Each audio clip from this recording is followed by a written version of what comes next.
Imagine standing beneath 14,500 tons of solid white marble, knowing the entire mass is teetering on the edge of a mathematical collapse.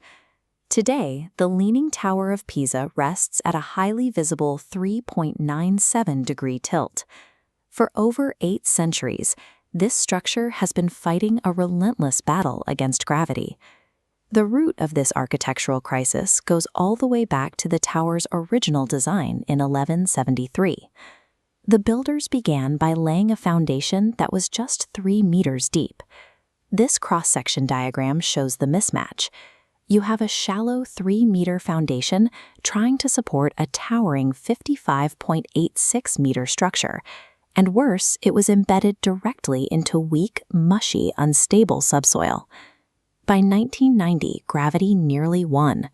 The tilt reached a dangerous 5.5 degrees, forcing engineers to close the tower to the public and urgently extract soil from underneath to keep it from toppling. Structurally speaking, the tower is an engineering nightmare. It is a building that barely manages to stay upright on a calm, windless day.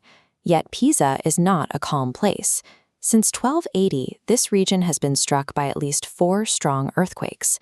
Basic physics tells us exactly what violent seismic ground motion should do to an asymmetrical, top-heavy building with a severely compromised foundation. The stress concentrates on the weakest points, fracturing the stone and bringing the structure down.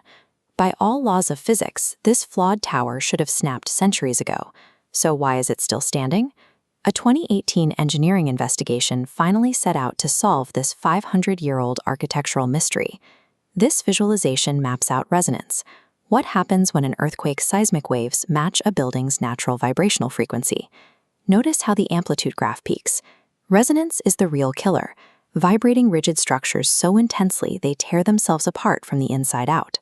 For the top-heavy leaning tower to survive, it had to entirely avoid resonating with the seismic waves of 4 different earthquakes. The 2018 team discovered that the tower was saved by a mechanism known as dynamic soil-structure interaction. To understand how this works, look at the tower's rigid physical variables. It combines extreme structural stiffness, thanks to thick marble walls, with an impressive height of almost 56 meters. This split-screen model illustrates the contrast at play here. On one side, seismic waves travel up through hard bedrock into a rigid building. On the other, those same waves hit the extreme softness of the mushy subsoil beneath the leaning tower. Because this earth is so soft, it acts as a massive shock absorber, altering the tower's vibrations so its frequency never aligns with the earthquake. Instead of fighting the violent forces of the earth, the tower survives by absorbing and riding the seismic wave. The unstable subsoil that caused the lean is the only reason the tower survived the earthquakes. The builder's failure to find solid ground provided the mechanical property that protected the tower from 5 centuries of seismic activity. The defect that nearly toppled the structure is precisely what kept it standing. Of course, gravity still requires management. Between 1993 and 2001, human intervention corrected the most critical dangers by extracting 70 metric tons of soil and adding heavy lead counterweights to pull the tower back from the brink of collapse. Today, the tower is successfully stabilized. Engineers have declared it safe from the pull of gravity for at least another 200 to 300 years. The Leaning Tower remains a strange, accidental marvel, a medieval error that solved a modern engineering problem completely by mistake.